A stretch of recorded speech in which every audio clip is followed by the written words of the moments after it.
नमः शिवाय। महादेव के चरणों में नमन करते हुए आप सभी का स्वागत है।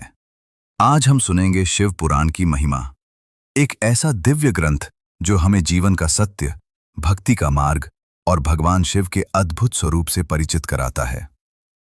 एक समय की बात है, पवित्र नैमिषारण्य में अनेक ऋषि मुनि एकत्र हुए।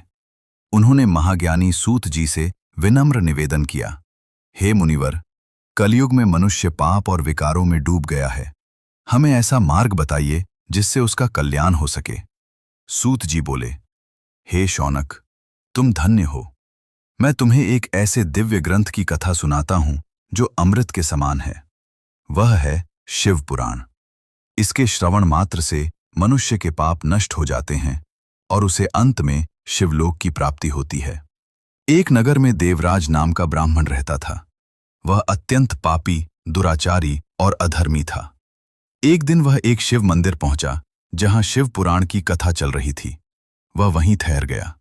उसी दौरान उसे भयंकर ज्वर हुआ और वह कथा सुनते सुनते ही मृत्यु को प्राप्त हो गया। यमदूत उसे ले जाने लगे। तभी अचानक भगवान शिव के गण वहां प्रकट हुए।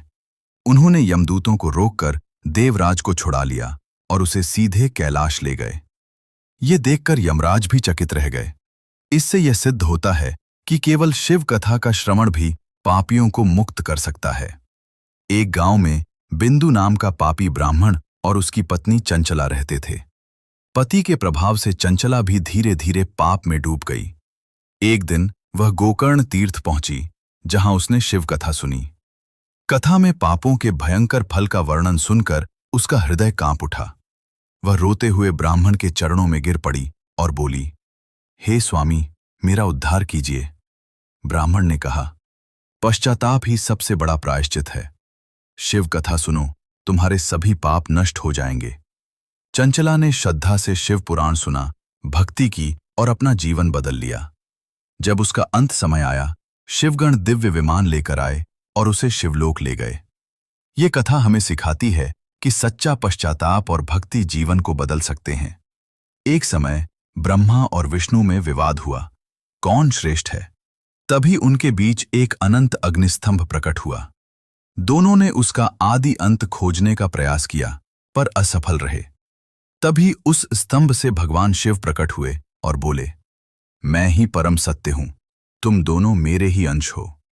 वही अग्निस्तंभ आगे चलकर ज्योतिर्लिंग कहलाया। इसका अर्थ है, शिव ही अनादि, अनंत और सर्वोच्च शक्ति हैं। भगवान शिव कहते हैं, जो मुझे श्रद्धा से जल, बेलपत्र या प्रेम अर्पित करता है, मैं उससे प्रसन्न हो जाता हूं। शिव पूजा के प्रमुख उपाय: रुद्राभिषेक, महामृत्युंजय मंत्र जाप, बेलपत्र अर्पण, सच्ची भक्ति और श्रद्धा। याद रखें, शिव पूजा केवल कर्मकांड नहीं बल्कि मन की शुद्धि है। शिव पुराण हमें सिखाता है कि पापी भी सुधर सकता है। भक्ति से सब संभव है और सच्चे पश्चाताप से मुक्ति मिलती है।